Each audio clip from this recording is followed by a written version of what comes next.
très bien d'être fidèle sur les antennes de la radio-télévision Voix de la Croix. Que Dieu vous bénisse abondamment et bienvenue à ce nouveau numéro de l'entretien de la RTVC. Aujourd'hui, à partir de l'expérience de nos invités du jour, nous parlerons de la communauté missionnaire chrétienne internationale dans son élan de conquête à travers la page imprimée, la conquête des jeunes étudiants à partir des universités et la conquête par la science et l'excellence académique. Nos invités du jour ont toutes les casquettes qu'il faut pour pouvoir traiter de manière profonde et pertinente ces différents aspects de ce ministère qui a été implanté par le professeur Zacharias Tenefomom, engagé dans la conquête du monde pour le Seigneur Jésus-Christ, orienté vers un but précis qui était d'annoncer l'évangile dans la puissance du Saint-Esprit à 10 milliards de personnes afin de présenter d'ici 2065 1 milliard de disciples au Seigneur Jésus-Christ, lui vouant une obéissance totale. Vous avez vu plusieurs sujets qui seront traités, autant importants l'un que l'autre, mais soyez-en sûrs, les invités du jour ont tout le bagage qu'il faut pour les traiter avec pertinence. J'ai avec moi le pasteur Patrice Niami, qui est l'un des missionnaires de la communauté missionnaire chrétienne internationale en France. Et tout à l'heure, vous aurez l'occasion d'avoir toutes les autres cordes qui sont associées à son arc ministériel. Et aussi le pasteur missionnaire Watchman Ndjite, qui lui aussi aura l'occasion de se présenter et nous donner toutes les cordes qui sont associées à son arc ministériel. Nous avons dit que le pasteur Patrice est l'un de nos missionnaires en France et en plus de cela, il y a plusieurs fardeaux et plusieurs axes de conquête qui sont associés à votre personne. Qui est le pasteur Patrice? Bon, le pasteur Patrice, c'est l'un de nos missionnaires en France, spécialement avec la tâche assignée de la conquête des jeunes étudiants reçue par le frère Zach. En fait, tout commence étant très jeune, où le Seigneur me permet de comme participer, de rencontrer le Seigneur Jésus. Je le rencontre en classe de 4e. Et dès la classe de 3e, j'ai le privilège et l'opportunité d'être présent lors de l'envoi de notre coup d'envoi missionnaire, c'est-à-dire l'envoi de notre premier couple missionnaire en 93, c'est-à-dire les Bissé. Là, je suis en classe de 3e. C'est les premiers pas dans l'environnement du frère Zach qui continue, et c'est à partir de ce moment qu'un fardeau naît dans mon cœur d'un jour nous représenter. Donc, successivement, après, il y a eu les envois de tous les autres couples missionnaires, parmi lesquels les Meuniers. Et c'est comme ça qu'en 2006, le Seigneur permet que moi et mon épouse Doris, nous soyons envoyés en France par le frère Zach comme missionnaire. La veille de notre envoi, il nous donne la tâche spécifique en tant que ses enfants de porter le fardeau de la littérature. C'est ça qui fait que aujourd'hui, je me retrouve avec ces deux casquettes, non seulement d'être en charge de la conquête des jeunes étudiants, mais d'être le directeur de notre CPH qui est en France. Voilà, vous avez parlé du frère Zach, vous avez parlé de la conquête par la littérature. Nous vous en reviendrons tout à l'heure. Occasion pour nous de permettre au frère Watchman de se présenter avec ses propres mots. I am Watchman Dinte. Je suis votre missionnaire parmi une équipe de 4 couples missionnaires qui servent le Seigneur à partir de l'Afrique du Sud. Et comme mon frère Patrice l'a dit, nous avions été envoyés par le frère Théodore. C'est-à-dire le frère Zach était déjà parti. Et l'envoi des missionnaires ne s'est pas arrêté. Le frère Zach m'avait chargé. D'ailleurs, si vous lisez dans les From His Lips, vous allez trouver, il avait un fardeau que j'amène les étudiants de l'université au Seigneur Jésus-Christ et dans la vision, et dans notre vision. Et c'est dans cet environnement où nous étions des jeunes comme Patrice et moi autour du frère Zach que cette tâche et cette amitié est née et que nous avons évolué. Une chose qu'il n'a pas précisé peut-être, c'est que la charge des missionnaires aux jeunes est ressortie dans sa prophétie d'envoi. Quand le frère Zach leur a imposé les mains, il les a envoyés comme missionnaires. Mais la charge de la littérature, c'était une tâche que le frère Zach lui donnait en tant que son père.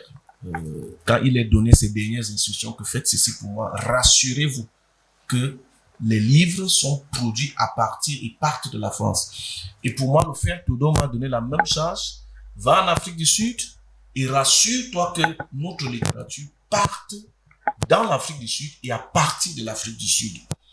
Donc, c'est comme ça que je me suis retrouvé en champ de mission en 2010, envoyé par le frère Théodore, quelques mois après le départ de notre frère Zach dans la gloire. Voilà, donc comme nous l'avons dit dès le sommaire, vous aurez l'occasion d'avoir leur témoignage par rapport à ce qu'ils ont vu, touché, appris relativement au professeur Zacharias Tanefomom, qui, précisons, le père fondateur de la communauté missionnaire chrétienne internationale, pasteur Patrice, dans mon premier pas dans la foi, la première fois que je vous aperçois, c'est dans une vidéo en France où le frère Zach, vous étiez le traducteur, le frère Zach parlait de la communauté missionnaire chrétienne internationale, ce qui indique que vous l'avez touché, vous l'avez côtoyé, et 1 milliard de disciples à gagner à travers le monde, cela demande vraiment toute une personnalité. Pour vous qui étiez proche du frère Zach, comment le frère Zach poursuivait-il en tant que personne cette grande vision? Ça, c'est une très bonne question parce que je pense que tous ceux qui ont connu le frère Zach ne s'étaient peut-être pas rendus compte qu'il y avait un impact, je veux dire, éternel sur eux. Moi, dans mon exemple, j'ai eu la grâce d'habiter à 15 minutes de chez le frère Zach et j'ai eu la grâce de participer aux nuits de prière. Au fur et à mesure que les nuits de prière commençaient, le frère Zach, à un moment donné, à l'église à Yaoundé, on priait une nuit par semaine, la nuit de prière de la conquête du monde. Et à un moment donné, le Seigneur lui a montré que je pense que quand il y avait 50 missionnaires qui étaient déjà déployés sur le terrain, le Seigneur lui a montré que s'il ne se levait pas pour prier toutes les nuits, alors les missionnaires n'allaient pas réussir. C'est comme ça que le frère Zach a commencé à s'investir, à prier toutes les nuits. En fait, le fardeau d'1 milliard de disciples, c'était quelque chose de réel, qui rayonnait et qu'il a pu communiquer et impartir. Et pour ma part, je me rappelle très souvent que quand j'allais aux nuits de prière, je me disais, ah Patrice, si quelqu'un vit à Etoudi ou à Douala ou dans un autre pays, il pourra au jour du jugement se dire, moi Seigneur, je vivais loin, mais toi qui vis à 15 minutes, tu n'auras pas droit à l'erreur. Donc c'est comme ça que j'ai allé aux nuits de prière, j'étais présent, le fardeau, au fur et à mesure qu'il communiquait le fardeau, qu'il partageait ce que le Seigneur lui montrait, et on était impactés. Et c'est comme ça que dès les nuits de prière, j'avais commencé à le traduire. Et une fois que je suis arrivé en France, il a décidé de ne plus voyager avec de traducteurs parce que j'étais là et je pouvais le servir dans ce domaine-là. Merci beaucoup, cher pasteur Patrice. La parole est maintenant au pasteur Watchman. Donc, pour le frère Zach, juste pour continuer dans ce que mon frère Patrice a dit, le frère Zach, en 1970, je crois que c'était le 24 octobre, le Saint-Esprit est descendu fortement sur lui et a enflammé et multiplié une passion déjà qu'il avait pour les âmes. Quand il quitte l'Afrique de l'Est, c'est-à-dire l'Ouganda, il a été envoyé comme missionnaire au Cameroun avec un feu brûlant. Et pour ceux qui vont éventuellement lire les From His Lips, il a prêché l'évangile. Mais au fur et à mesure qu'il grandissait dans sa relation avec Dieu, dans son intimité avec Dieu, initialement, c'était la conquête du Cameroun. Il a été envoyé comme missionnaire, mais après, c'est devenu l'Afrique. Et puis, c'est devenu la conquête du monde. Et au fur et à mesure qu'il grandissait dans son intimité avec Dieu, le Seigneur mettait un fardeau sur lui. Et à un certain moment, c'est devenu pour lui 1 milliard de disciples que le Seigneur lui a dit, je t'appelle, toi et ceux qui t'appartiennent, à m'offrir 1 milliard de disciples qui rendent une obéissance totale à notre Seigneur Jésus-Christ en toutes choses d'ici l'an 2045 que le Seigneur a plus tard repoussé à 2065. Et puis plus tard, vers la fin, le Seigneur lui a donné la responsabilité de se rassurer que tout être humain qui va exister sur la terre dans notre génération entende l'évangile, 10 milliards de personnes. C'est d'où est entrée la RTVC d'utiliser tous les moyens pour se rassurer que tout le monde qui est sur la terre entende l'évangile de notre Seigneur Jésus-Christ qui sauve. C'était ça.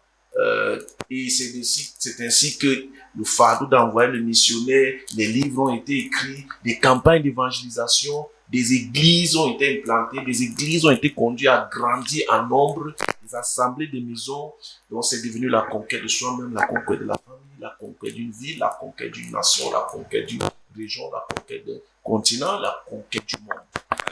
Et c'est comme ça que notre vision est devenue notre vision, que nous tous on continue. Vous avez cru très jeune, vous l'avez précisé, vous aviez 14 ans. 14 ans et aujourd'hui, vous êtes l'un des missionnaires qui porte un aspect très important, la conquête par la littérature. Mais nous revenons en arrière pour chercher à savoir comment, selon votre regard, le frère Zach pouvait croire à ce jeune homme que vous étiez, qui est aujourd'hui ce que vous êtes. Oui, c'est ce que je pense que c'est la dimension prophétique, je pense que dans le ministère du frère Zach. Parce que le frère Zach, comme il a partagé une fois, tous les couvriers qu'il recevait, il les recevait d'abord de Dieu, dans la prière, dans le jeûne, dont je ne peux pas vous expliquer, mais tout ce que je sais, c'est que le frère Zach, étant en classe de seconde, je me rappelle, j'étais persécuté par mes parents qui avaient cessé de payer mes études. Et en classe de seconde, j'étais le premier de la classe. Et je suis allé le voir et il était juste content. Et quand je suis arrivé en classe de premier, en terminale et en première année, il avait une emphase sur la conquête du monde. Et on pouvait voir que dans les réunions qu'il organisait, dans plusieurs réunions qu'il organisait avec nous, il pouvait nous parler comme ceux qui, dans l'avenir, vont pouvoir propulser l'œuvre dans le monde entier. Je me rappelle à une réunion de mardi, il nous disait que la porte de beaucoup de pays on entrera dans beaucoup de pays par les études. Et il nous incitait ainsi au travail dû à l'excellence académique. Et voilà ce que je peux dire. Pasteur Watchman. J'ai cru à l'âge de 5 ans. Le frère Zach a prêché à une campagne d'évangélisation. Et quand on était enfants, on était obligé de s'asseoir. Ma maman Emilie était croyante. Donc je suis allé à la maison, je lui ai demandé, je veux donner ma vie au Seigneur. Et à partir, quand j'avais 8 ans, le frère Zach m'a demandé d'écrire ce que je veux devenir dans ma vie. Et il corrigeait, chaque année j'écrivais ce qui dominait là-bas, c'est que je voulais être un intercesseur et un missionnaire. Et dans la famille, à chacun de nous, ses enfants, ma grande sœur devait être missionnaire. Chacun, mon petit frère John devait aller en Chine, Stephen, mon petit frère devait aller au Brésil, moi je devais aller en Argentine. À un moment, toute la famille, on devait être missionnaire en Chine, Mary devait être missionnaire, mais le frère Zach avait touché plusieurs générations croyant fermement. Et il tenait beaucoup de réunions avec les enfants. Une question qu'il posait chaque fois aux enfants, c'est quel est le but de ta vie? Que vas-tu faire de ta vie? Et l'inviter, étant très jeune, aux enfants de 10 ans, aux adolescents et aux jeunes adultes, aux étudiants. Donc, une fois, on avait une réunion d'étudiants. On était juste peut-être 40. C'était une réunion spéciale d'étudiants avec le frère Zach. Et il nous a dit, il nous a tenus par la main, on a fait un petit cercle, on s'est agenouillé et il nous a dit, je vous mets sur le même joug que moi, d'être responsable à ce que toutes les 10 milliards entendent l'évangile dans notre génération. Nous étions très très jeunes. On était juste des jeunes adolescents qui venaient juste de... Ce n'est pas des gens. Donc, je pense que Dieu lui a montré, Dieu lui a... je ne sais pas comment dire, mais c'est quelque chose... Il voyait. Il voyait l'avenir. C'était un prophète. Exactement, c'était vraiment un prophète. Il savait, et je pense que c'est ça, parce qu'aujourd'hui, je ne pouvais imaginer que je serais en train de voyager, je ne pouvais savoir qu'on serait en train de motiver des jeunes gens à s'investir dans notre vision. Je ne pouvais jamais imaginer ça, ni lui quand on se voyait. Nous allons maintenant aborder le point de la conquête des jeunes et des étudiants. Vous avez présenté le professeur Zacharias Tanefomom comme un bâtisseur d'hommes. Il a formé beaucoup de missionnaires qu'il a envoyés à travers le monde. Et la conquête des 1 milliard de disciples s'est poursuivie à partir de plusieurs compartiments. La conquête par la littérature, l'envoi missionnaire, la conquête des jeunes et des étudiants. Nous précisons qu'il était professeur, donc beaucoup investi. Comment est-ce que cette conquête est menée à votre niveau, et chacun aura l'occasion de répondre à cette question. Le frère Zach avait perçu l'importance de la conquête des étudiants, non seulement par la parole du Seigneur, mais par son expérience. Je m'explique. Au début de son ministère, il était professeur d'université, il enseignait à l'université, et l'université était son champ de mission primaire. Il a conduit beaucoup de jeunes étudiants au Seigneur, à l'ENS, à l'école lycée technique, et ces jeunes étudiants, ayant été mis en feu pour notre Seigneur, sont partis, peut-être certains postés dans les différents coins du Cameroun, et ont commencé des églises. Ils ont commencé des églises, et l'œuvre au Cameroun s'est répandue spontanément par le déplacement des étudiants qui ont été faits disciples. Et même tonton Boniface qui est ici aujourd'hui, moi je l'appelle tonton, hein, c'est l'intimité pour moi, excusez-moi, ce n'est pas pasteur, c'est mon tonton. Donc, qui aujourd'hui, il est venu au champ de mission étant un jeune, mais il était un jeune quand il a cru à Berthois. Et il est tombé entre les mains d'un disciple du frère Zach qui s'appelle le frère John Jofa. Donc, au Cameroun, l'œuvre s'est répandue et des jeunes gens ont saisi la vision, et nous avons ce que nous avons aujourd'hui. Donc, le ministère aux jeunes et aux étudiants, un est quand le frère Zach a considéré que cette force pour l'évangile doit être coordonnée, orientée et investie intelligemment. De la même façon qu'on investit le jeune intelligemment dans la vision, l'argent intelligemment dans la vision, la prière intelligemment dans la vision. C'est la même chose qu'il a fait. Et c'est ainsi qu'est née la passion. Et juste pour illustrer, là, je vais passer la parole à Patrice. Étant à Yaoundé, on était des jeunes mis en feu pour s'entraîner. Donc, il fallait implanter des assemblées. Je vais lui laisser raconter sa flamme dans les lycées et dans l'implantation d'assemblées. Donc, comme Washman l'a dit, c'est la conquête des jeunes et des étudiants, non seulement a permis de commencer l'œuvre, mais quand le frère Théodore est arrivé, il nous a communiqué le fait que le ministère au niveau se trouvait, avait besoin du sang neuf. C'est-à-dire que non seulement c'est les jeunes qui ont commencé, mais autour de 2012, 2010, 2020 aujourd'hui, ceux qui ont commencé il y a 40 ans et qui sont dans la soixantaine, 70, 80, aujourd'hui, il faut du sang neuf. Et c'est au niveau de la conquête des jeunes et des étudiants que l'œuvre va pouvoir avoir ce sang neuf-là. Donc, nous, quand on a commencé, évidemment, on était tout jeunes. Moi, je me rappelle, j'étais, comme je dis, en 4e, en classe de première, en classe de terminale, j'ai implanté ma première assemblée. Cette assemblée a donné naissance à 2 autres assemblées. Au moment où je passe sur le champ de mission, j'avais implanté 4 assemblées. Et quand j'arrive sur le champ de mission, je m'aperçois que c'est finalement l'entraînement de tout ce qu'on avait fait à Yaoundé qu'il fallait reproduire, c'est-à-dire, voilà. Que tu étais dirigeant des groupes d'études bibliques dans les Exactement, c'est-à-dire, j'étais dirigeant des groupes bibliques dans les lycées et collèges, c'est-à-dire que gagnant des jeunes qui aujourd'hui sont la plupart de nos dirigeants de l'œuvre en Europe. C'est-à-dire que notre dirigeant de l'Allemagne, aujourd'hui, le frère Ghislain Dormeau, c'était un jeune qui savait, lui, que j'ai fait la classe de 4e. Le dirigeant de l'œuvre à Stuttgart Junior, c'était mon camarade de classe en première année. Bon, finalement, tous ces jeunes-là, la plupart d'entre eux sont aujourd'hui les dirigeants dans le ministère. Donc, la conquête des jeunes et des étudiants, non seulement a permis aux frères Zach de commencer, mais a été saisi par le frère Théodore comme étant l'élément pour injecter dans l'œuvre du sang neuf pour pouvoir assurer la continuité.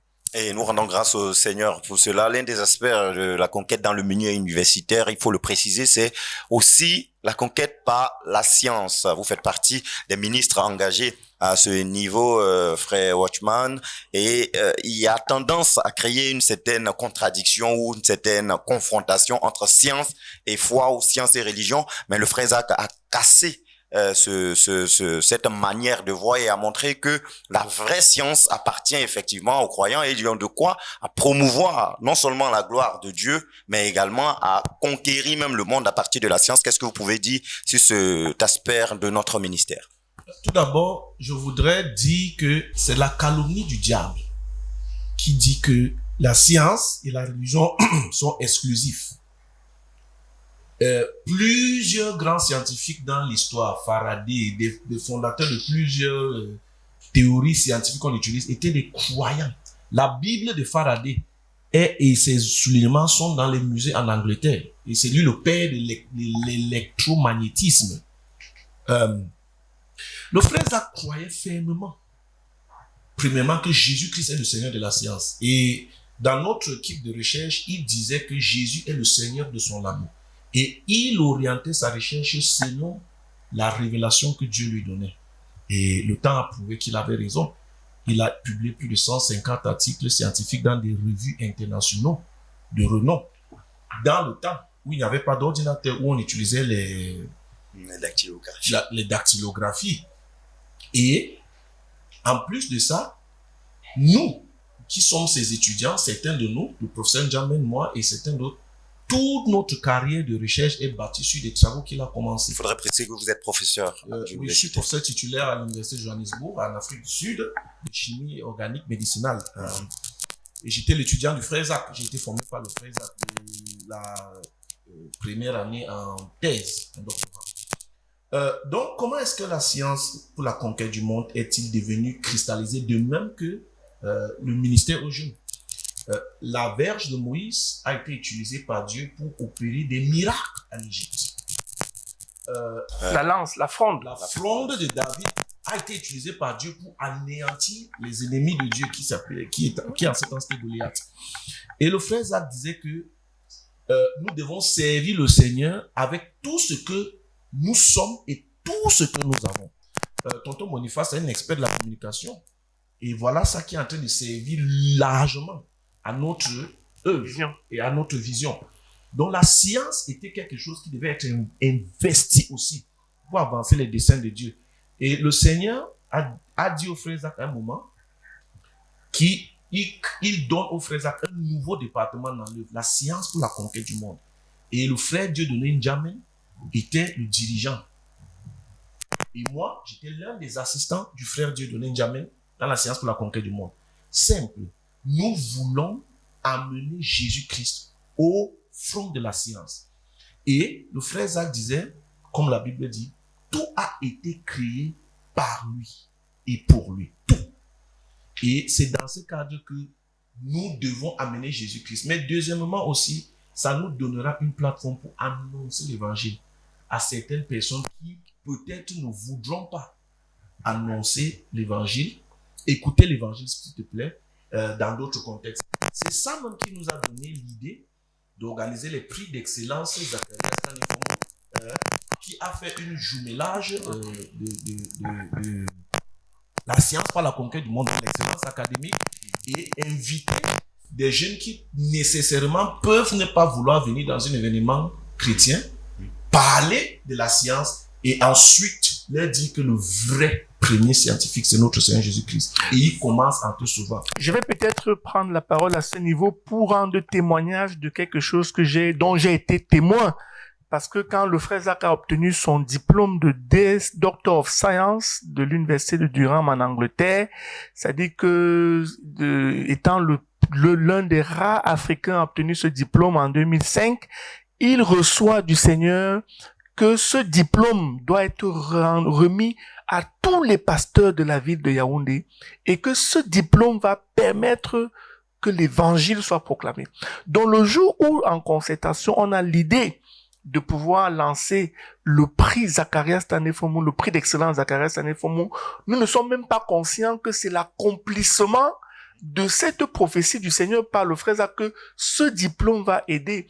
Et c'est quand d'une session, d'une édition à une autre, on se perçoit que à travers le prix d'excellence Zacharias Tanefomo, on peut rassembler des foules et des foules et des foules qu'on ne pouvait pas rassembler à partir d'une campagne d'évangélisation traditionnelle, qu'on s'aperçoit qu'effectivement, la science était un outil pour la conquête du monde. Et quel appel donc vous lancez aux jeunes qui ont tendance souvent à penser que quand on est consacré, cela doit nous amener à nous investir dans tout ce qui est considéré comme spirituel d'ordre général, mais pour ce qui concerne les études, il n'y a pas trop de problème. Vous nous partagez en coulisses que la Chine, qui était hostile à l'évangile, a pu accueillir à plusieurs reprises le frère Zach grâce à sa fonction de professeur d'université.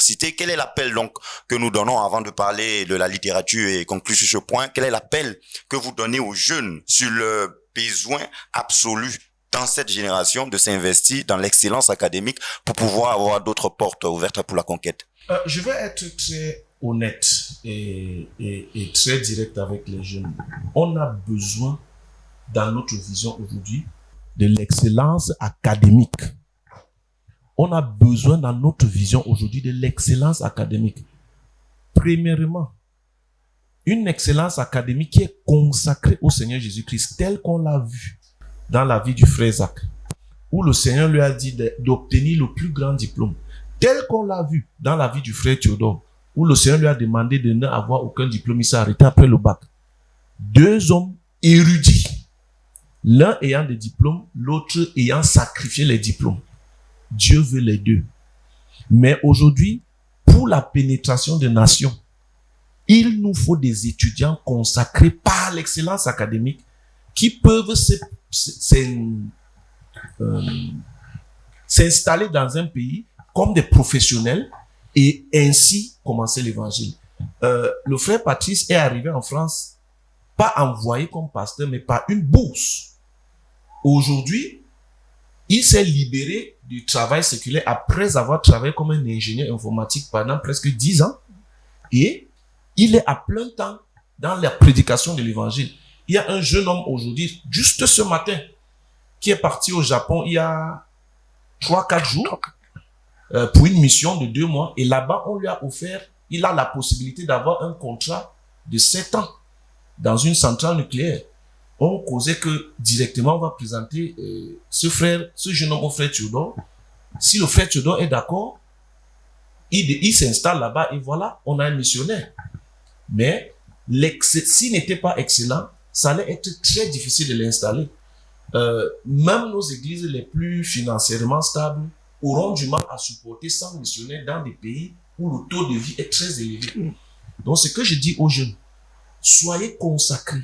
Soyez soumis à vos dirigeants et travaillez très dur à l'image du frère Zach pour que l'excellence académique nous donne un outil pour être investi dans l'évangile, pour être investi dans notre vision, pour être investi dans l'avancement de notre vision. D'ailleurs, tonton Boniface de formation est un communicateur. Il est un journaliste qui a une vaste expérience. Seulement ce dispositif te dit. Et je ne sais où cette interview va arriver. C'est juste une illustration. Donc, pasteur Patrice, qu'est-ce que vous pouvez dire sur cet état? Donc, votre témoignage même a été rendu par rapport à cet état de fait, le besoin de l'excellence académique pour les défis de notre ministère. Non, ce que je peux dire, c'est ce que mon frère a dit, c'est-à-dire que dans l'exécution de la vision que Dieu avait montrée au frère Zach, il y avait plusieurs stades. C'est-à-dire qu'il y avait le but, la phase 1 qui consistait à être présent dans 50 pays et essentiellement les pays d'Afrique et juste une présence dans chaque continent. À ce niveau-là, on pouvait se permettre de ne pas mettre un emphase sur l'excellence. Mais dès que nous sommes passés à la phase 2, où il fallait saturer l'Europe, et la phase 3, où il faut être présent dans 150 pays dans le monde, sachant que certains pays comme le Japon, la Chine, la Corée, tous ces pays qui sont bien développées, industrialisées et où même des méga églises auront du mal à supporter un grand nombre de missionnaires. L'excellence a été donnée par le Seigneur au frère Zach comme étant la clé. Les jeunes doivent être excellents, doivent au travers des bourses, en tant qu'expatriés, s'installer dans ces pays-là et être comme des Daniel qui étaient à Babylone, mais qui avaient le cœur et qui pouvaient prier avec les fenêtres en direction de Jérusalem. C'est-à-dire que être dans un pays, mais avoir le cœur et la vision sur le cœur et être notre missionnaire dans ce pays-là. Alléluia. Donc c'est ce que je peux dire et c'est ce qui a été vraiment notre exemple quand nous sommes arrivés en France. On est arrivés comme 2 étudiants. Aujourd'hui, on a la nationalité française, on est très bien établi et on a pu établir le drapeau du Seigneur pour que des milliers d'autres jeunes, à partir de la France, à partir de l'Europe, puissent aller dans le reste du monde entier. Voilà, vous parlez de parti dans le monde. Il y a le fait de partir avec les pieds, mais nous avons aussi une autre arme à la communauté missionnaire chrétienne internationale, promue par le professeur Zacharias Tanefomom, la page imprimée, qui nous permet aussi, précisons-le, de partir partout où nous voulons, sans obstacle, sans limite. Vous êtes assistant éditorialiste du ministère de la Conquête à travers la littérature de notre œuvre. Vous êtes directeur de CPH France, comprenez, par Christian Publishing House en France. La conquête, donc, par la littérature occupe une place importante dans notre génération. Je vais dire littérature vision. Dans le sens de page imprimée et surtout dans notre vision. On va commencer cette fois-ci par le pasteur Patrice. D'où naît ou quelle est l'importance de ce fardeau, faisant référence au professeur Zacharias Tanefomom jusqu'à maintenant, et après nous aurons l'occasion de parler de comment est-ce que chaque missionnaire, chaque dirigeant doit s'associer à cet aspect très important de notre ministère. Donc merci Pascal pour cette question. Quand on aborde la littérature, c'est quelque chose d'important dans l'appel que Dieu a donné au frère Zach. Récemment, le frère Théodore nous a expliqué, nous a positionné le frère Zach dans l'histoire de l'Église en partant depuis le Seigneur Jésus-Christ et nous a situé le frère Zach comme étant l'un des pères apôtres que Dieu a suscité dans les années 80. Donc, le frère Zach, dans l'appel d'a conduit 1 milliard de personnes au Seigneur Jésus. Dieu ne lui a pas juste donné un appel comme ça, mais lui a montré la façon, le comment l'accomplir. Donc, dans le comment l'accomplir, il y a les hommes, il y a la place importante de la littérature. C'est pour ça que dès que le frère Zach arrive au Cameroun en 75, la première chose qu'il fait, c'est d'écrire le traité Comment connaître le Seigneur Jésus-Christ. Et pour ceux qui savent, la littérature a une place importante, c'est-à-dire que à partir d'un seul livre écrit par Karl Marx, le monde, un tiers du monde est aujourd'hui capitaliste, communiste. On sait que le communisme s'est répandu dans le monde aujourd'hui à travers la littérature. Donc le frère Zach ayant reçu de Dieu le but d'1 milliard de disciples, a aussi reçu du Seigneur la littérature, la page imprimée comme étant l'un des aspects, l'un des outils, l'une des armes pour son accomplissement. Et c'est pour ça que la littérature avait une place importante sur le cœur du frère Zach. Watchman va en parler de comment ça s'est produit, de comment les livres ont commencé à être produits au Cameroun. Mais en France particulièrement, nous avons porté le fardeau du fait que nos livres, tels qu'ils étaient produits en Afrique, étaient profonds, étaient puissants, mais n'avaient pas la présentation nécessaire pour aller dans le reste du monde. Et le Seigneur nous a conduits à pouvoir les produire en qualité, aujourd'hui, à pouvoir y mettre l'esthétique nécessaire pour que que le livre ne soit pas rejeté parce qu'il est mal présenté. Voilà. Quand le Seigneur dit au frère Zach et donne au frère Zach le but, et comme on dit, il était un apôtre, et il avait un fardeau de produire les disciples d'une certaine qualité, parce que le Seigneur lui a dit produire des disciples qui rendent une obéissance totale au Seigneur Jésus-Christ en toutes choses. Je vais donc partager une petite histoire personnelle, juste pour illustrer ce que je voudrais dire. La nuit avant son départ pour aller être avec le Seigneur, j'ai eu un entretien avec lui de plus de 2 heures de temps. Et l'une des choses qu'il m'a dites, il m'a d'abord décrit, je veux que tous les livres sur la prière soient écrits. Voici où tu vas prendre tel contenu, voici. Mais après, il m'a dit, I want to testify to you, Watchman. Je veux te dire, j'ai obéi au Seigneur en toutes choses. Il n'y a rien que le Seigneur m'a demandé de faire que je n'ai pas obéi. Il m'a dit, il y a ces 2 choses que je veux que tu te rassures qu'ils soient faits. Bon, à ce moment, je ne savais pas que c'était au revoir. Il me disait ça pour que je lui rappelle quand il finira le jeûne. Donc, je notais, mais l'ironie, c'est qu'il ne m'avait jamais permis, je veux qu'on fasse tel livre, il me dit non, finissons d'abord le livre.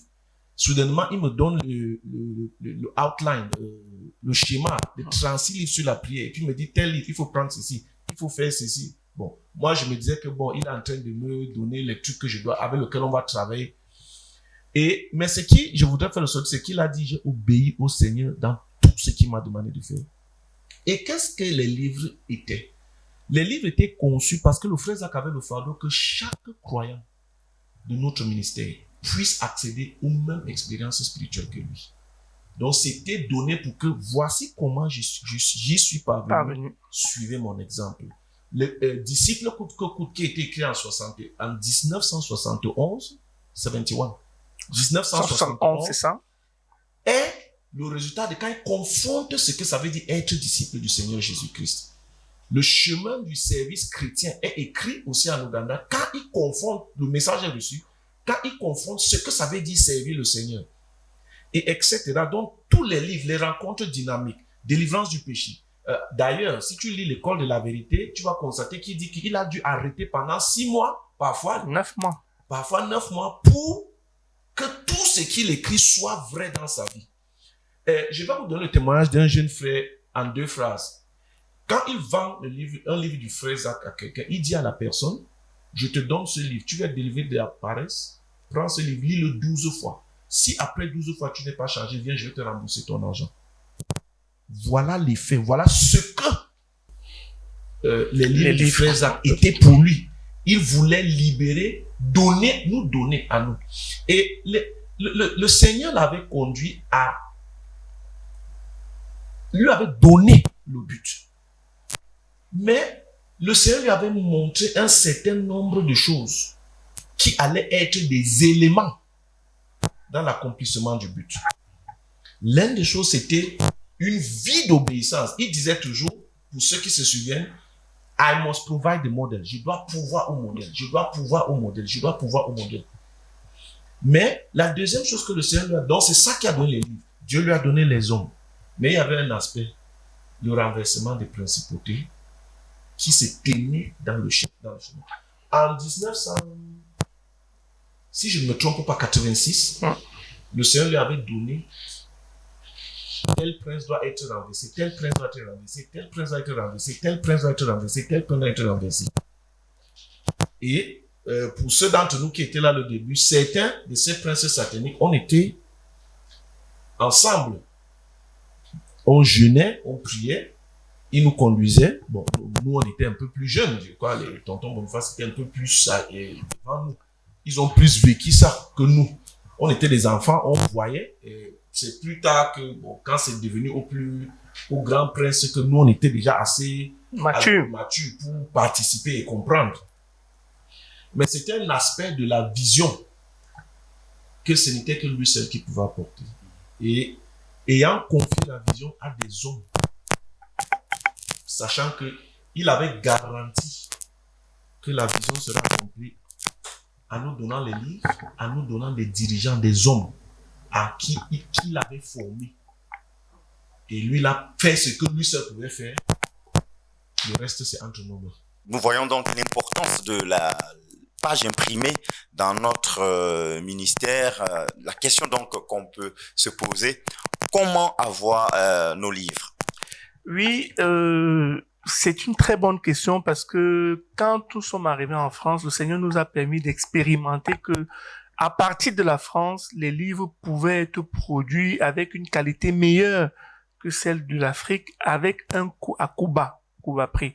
Donc, aujourd'hui, si on veut avoir des livres, si nous sommes en Côte d'Ivoire, ici, il faut contacter la maison d'édition Cédi, qui Le est centre là, évangélique centre évangélique de la Côte d'Ivoire. Maintenant, dont le numéro s'affiche au bas de l'écran. Exactement. Si vous êtes au Cameroun, on a CPH Yaoundé, CPH Koumé, mais à partir de la France aussi, les livres peuvent être commandés en de très grandes quantités et le Seigneur nous a permis de pouvoir laisser les livres production, transport à l'appui à des prix qui sont quand même raisonnables. Donc nous sommes à moins de 2 euros du prix de ça et nous pensons que c'est un très bon outil pendant que nous sommes en train de travailler pour que à travers le monde on puisse avoir 100 CPH parce que les livres ne peuvent pas seulement à partir de la France couvrir le reste du monde. Donc nous sommes en train de travailler pour qu'à partir dans tout le monde il y ait 100 CPH où les livres sont produits. Voilà. Je tiens aussi à dire que nous avons une plateforme en ligne. Nous avons une présence très forte en ligne. Vous n'avez qu'à chercher Zacharias Stanley Fomon Books et vous allez trouver un certain nombre d'options. Nous avons même une appli ZTF Reader où tu peux télécharger les livres du Frère Zach. Nous avons des livres sur Amazon. On a une plateforme en ligne aussi où tu peux avoir accès à nos livres. Donc, tant la page imprimée que au niveau électronique. Exactement. Voilà, vous vous êtes adapté, ou du moins nous nous sommes adaptés à l'évolution, aux défis générationnels. Les livres sont donc disponibles. Quel est donc le message que vous lancez aux missionnaires, aux dirigeants, pour qu'ils puissent se constituer comme co-ouvriers dans cette action ou dans ces actions visant la promotion de la littérature, étant donné que cela occupe une place, comme vous l'avez si bien expliqué, importante dans notre ministère. Le message que nous pouvons lancer aux missionnaires, à tous les dirigeants de notre œuvre, c'est que notre but n'est pas seulement numérique. Le message, le but donné à Dieu par au frère Zach est très clair. C'est 1 milliard de personnes, c'est vrai, mais c'est 1 milliard de personnes qui rendent une obéissance complète en toutes choses. Et nous croyons que pour pouvoir produire cette deuxième partie-là, des personnes qui rendent une obéissance complète en toutes choses, nos livres sont le moyen et sont l'expression de l'expérience par laquelle Dieu a conduit le frère Zach à être l'échantillon principal d'une personne qui peut rendre à Dieu une obéissance complète en toutes choses. En lisant nos livres, en les distribuant, nous allons aider nos jeunes, nous allons aider nos églises à pouvoir être des personnes qui rendent au Seigneur Jésus une obéissance complète en toutes choses. Moi, je dirais, le frère Zach avait dit ici en Côte d'Ivoire, si je n'étais pas le dirigeant de livres, je serais un vendeur de livres. Et je voudrais simplement dire à nos missionnaires, à nos dirigeants, à l'Assemblée des maisons, des étudiants, des jeunes, des églises locales, des dirigeants nationaux, des missionnaires nationaux, 2 choses. La première chose, le frère Zach nous dit que la plupart de ces bons majeurs dans sa vie spirituelle sont toujours liés à un livre. Et la deuxième chose, que la page imprimée, c'est la méthode par excellence pour avancer la conquête. Non seulement amener les gens à la foi, mais les bâtir, comme Patrice a dit, pour marcher avec le Seigneur. La littérature est notre arme principale.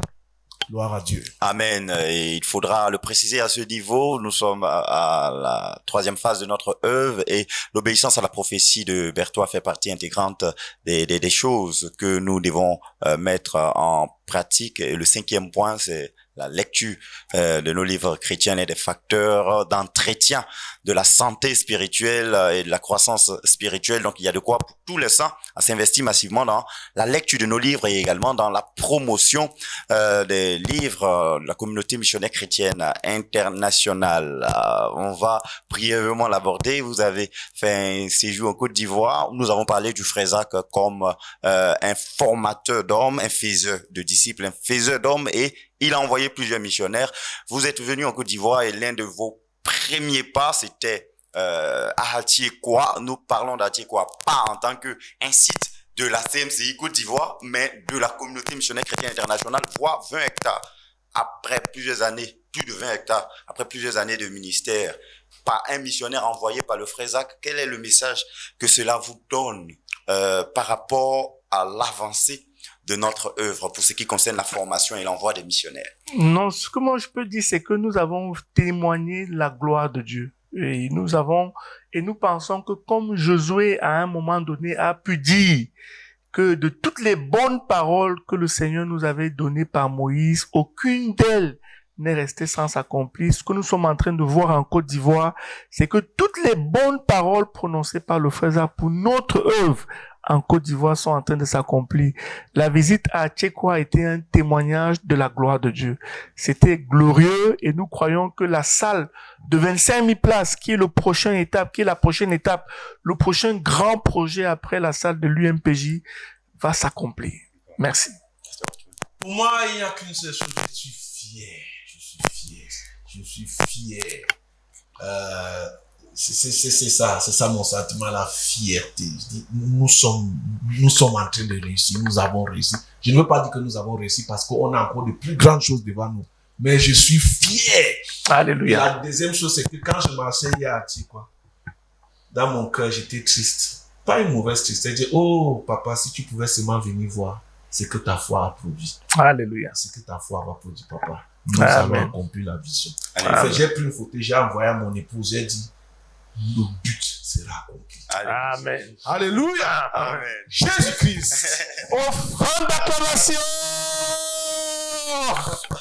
Offrande d'acclamation à Jésus-Christ, celui de Marc distinctive, des prises de parole du pasteur Boniface Meunier, leader de la CMCI Côte d'Ivoire, qui a reçu nos bien-aimés pasteurs qui étaient invités de l'entretien de nos jours. Merci beaucoup, chers téléspectateurs. Vous aurez l'occasion de suivre sur les antennes de la RTVC et sur nos différentes plateformes digitales et Internet telles que YouTube, Facebook, cet entretien avec le pasteur Patrice Niami et le pasteur Watchman Ndité. Nous avons parlé du frère Zach, de la CMCI, de la conquête par la littérature, de la conquête des jeunes et des étudiants, de la conquête par la science. Restez connectés sur les antennes de la chaîne de la Bible pour ne rien manquer de tout ce qui vous est nécessaire pour votre marche qualitative avec le Seigneur Jésus-Christ.